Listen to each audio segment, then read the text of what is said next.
এটা ছিল আমাদের ফুতুকে নিয়ে প্রথমবারের মতো একদম কক্সবাজার থেকে চিটাগং যাওয়ার জার্নি।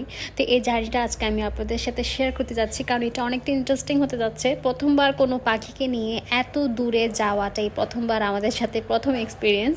তো আমরা নিয়ে নিলাম স্লিপার কোচের টিকিট, আর স্লিপার কোচের টিকিট নিয়ে নেওয়ার পর উঠে যাচ্ছি ফুতুকে নিয়ে।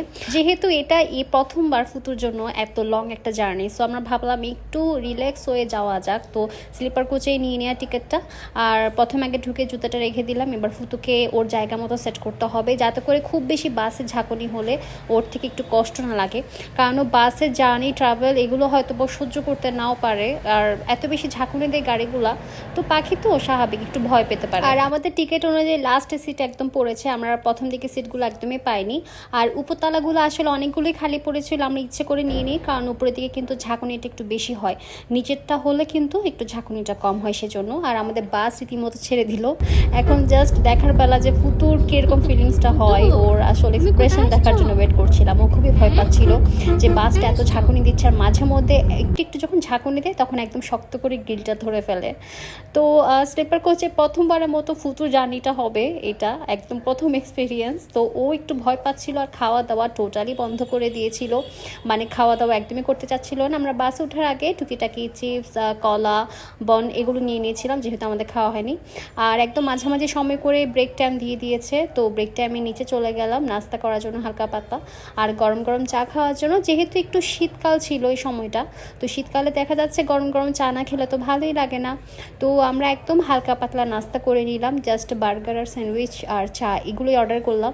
খুব বেশি ভাজা পোড়া বা খুব বেশি খাওয়া দাওয়া আসলে করতে ইচ্ছে করে না জার্নি টাইমটাতে। যেহেতু আমাদের ম্যাক্সিমামেই কিন্তু প্রতি মাসে জার্নিটা করা হয়, তো আমাদের একটা মোটামুটি আইডিয়া হয়ে গিয়েছে কোন নাস্তাগুলো একটু ফ্রেশ হতে পারে বা কোন নাস্তাগুলো একটু বাসি। ফারিহা হোটেল রেস্টুরেন্ট থেকে শুরু করে 2-3টা মতো রেস্টুরেন্ট ছিল, তো আমরা আমাদের পছন্দ মতো একটা জায়গায় বসে খেয়ে নিলাম। আর এখনই বাস ছেড়ে দেওয়ার টাইম হয়ে গিয়েছে, 20 মিনিটের জাস্ট ব্রেক দিল। আর 20 মিনিট পর আমি আবার বাসের দিকে উঠে গেলাম। আর আমার চুলের অবস্থা খুবই খারাপ, মানে এলোমেলো অবস্থা। ওদের ওয়াশরুমটা আমার কাছে তেমন একটা ভালো লাগেনি, সেজন্য আমি মাথাটাও আঁচড়াইনি।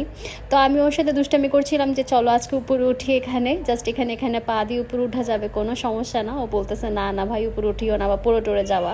তো উপরে সিটগুলো না আসলে যারা নেয় তাদের কপালটা খুবই খারাপ। আর চড়তে মজা ঠিক, বাট তারপরও কেন জানে আমার ভালো লাগে না উপরে সিটগুলা। এই যে উঠানামা করতে খুবই ভেজাল লাগে, মানে এত কষ্ট লাগে।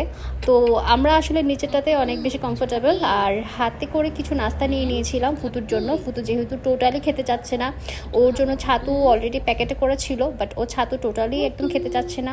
ও হয়তো বা ভয় পাচ্ছিল। বাট আমরা যখনই ব্রেক দেওয়া শেষ হয়ে যাওয়ার পর বাসের ভিতর ঢুকলাম, আর ও আমাদেরকে দেখে এত খুশি হয়ে লাফাচ্ছিল আর বলছিল আপা আপা আপা এরকম করছিল বারবার শুধু। তো আমি আমার থেকে নাস্তা নিয়ে অল্প একটুখানি ওকে আবার খাইয়ে দিচ্ছিলাম, ও আবার আমার হাতে খাচ্ছিল।